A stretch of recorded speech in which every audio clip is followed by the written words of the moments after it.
tinatawag na generation gap na. O, yan ang example ng generation gap. Kita mo ba? Sino may kakilala dito? Sino meron dito? May kakilala dito pag sumasok at inuutusan ng nanay dito eh. At sa akin, sinasakot ng mga bata at inuutusan ngayon? Wait lang. Ang mga anak na ba, sumakamit pa sa inyo? Inutusan niyo ba umamin? Kabata pa, no? Pagbutihin mo ang pag-aaral mo, anak.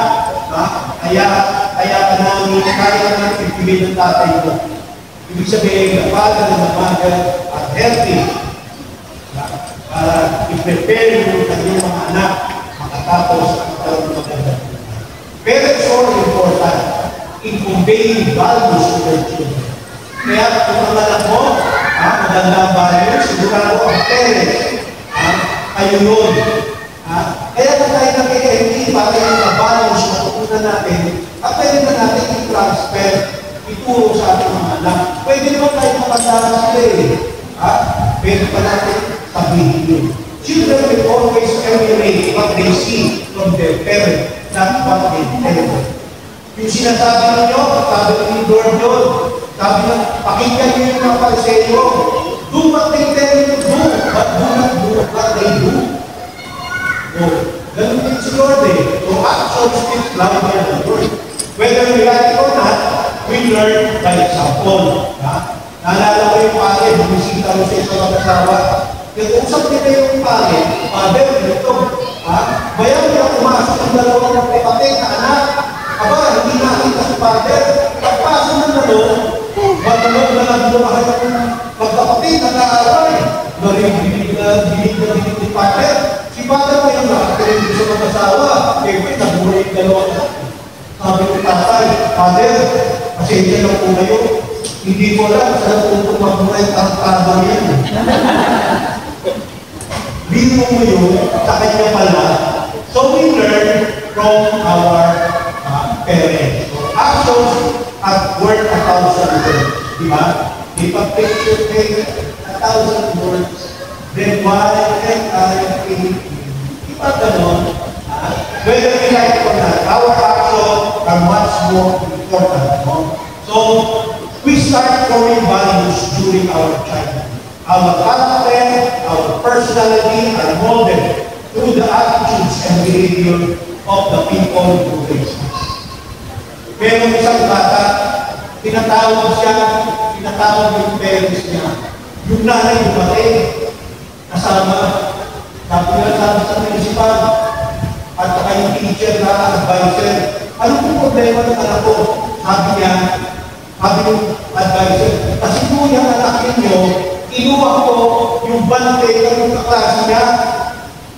Galit na galit ng namin doon sa anak, pinagalitan, harapan, ng advisor at teacher. Sabi niya sa anak niya, bakit inuwa yung bante ng kaklase mo? Hindi ka na nangyayari sa akin, ang dami na sa opisina namin. Inukuha rin pa rin yung bante ng opisina nila. So, anong ibig sabihin ko? No? Our parents' behavior and the people around us during our formative years are the main reference. Remember this, it is easier to build strong children than to repair broken men. Mas madali pang bata, di ba? Habang bata. So, Bibles are not allowed to school anymore. But are encouraged in the prison. Tagapagpili pa ako kami, nagbibisip ka mo sa nagbibigay ka ng Bible. Aba, yung mga prisoner to, papasa ng Bible. Hindi sana kaya ako sa eskwela. Hindi sana din nag-end up in prison. Diba? Kung doon sa eskwela, wala pang Bible sa anak. If kids were allowed to read at school or to learn Bible study at school, they will not end up in jail. The Bible is the best book that will change your life. Ano sabi sa Roma? Faith comes from hearing the message, and the message is heard through the word of Christ. Sa Tagalog, ayat ang pananampalataya bunga ng pakikinig at nakakapagod naman kung may mga naman And let me tell you my final story. Meron po isang tatay, he was very sick. He has 3 sons. So, he called his 3 sons. Sabi niya, mga anak, I am almost dying. If I am not rich, I am not poor, the only treasure that I can give you is this gift tayo. Pinakita niyo yan. Ang laki. This is our family's treasure. Ang problema ko, I cannot give it. Dapat kasalanan. It cannot be cut. It cannot be sold. This is our family heirloom. Sabi ko pangalay, Dad, dapat ako pangalay mo eh. Siyempre, no? Sabi ng puso, dapat ako.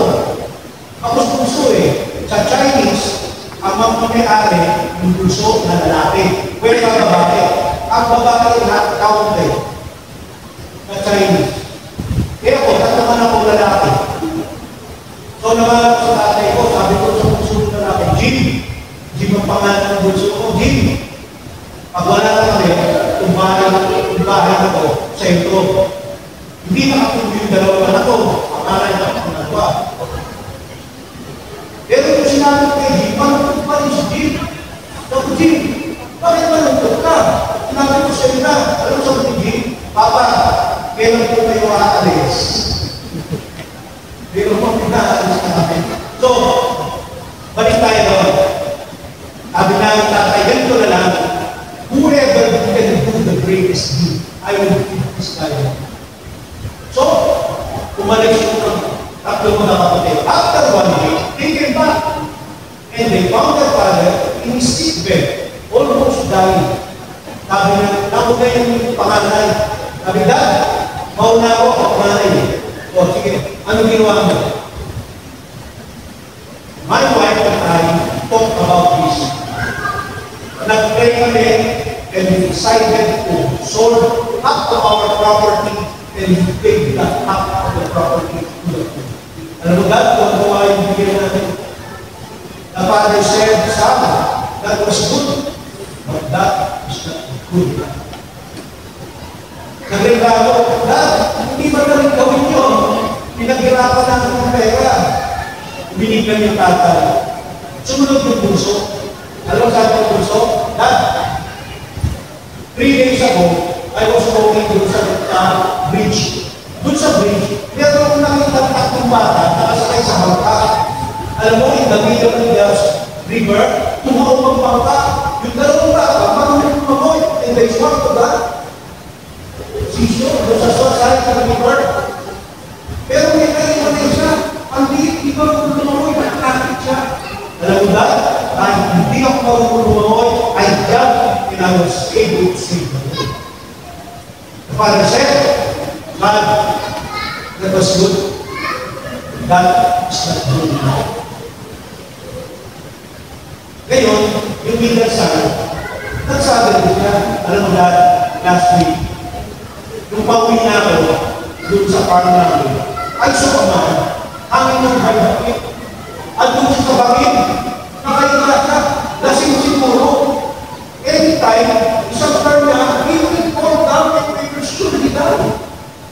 Ano ba ginawa ko? Nakita ko. Ang natin ko, nakilalak yun.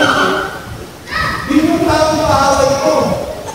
At gusto ko yung patayin doon, it had that chance he will kill me. So, anong ginawa ko na? I turned back and I start walking backward. Kaya nga, kasi ako, now, a person na mamatay. Anong ginawa ko? I went back. And I slowly buried the man. Alam mo na kasi sa dad, kung makilala niya ako, he was very afraid. Sabi sa kanya, kung makatakot, I will save you. And I found a friend in the person of my parents. Sa kanya binigay ni tayo, yours is the life. Tayo, may kawin tayo, may kasamahan tayo ng loob. Forgive them. forgive men when they sin against you, your heavenly Father will forgive you. But if you do not forgive men when they sin against you, your heavenly Father will not forgive you. Kaya ngayon ang kasana sa inyo, huwag na makakang bumate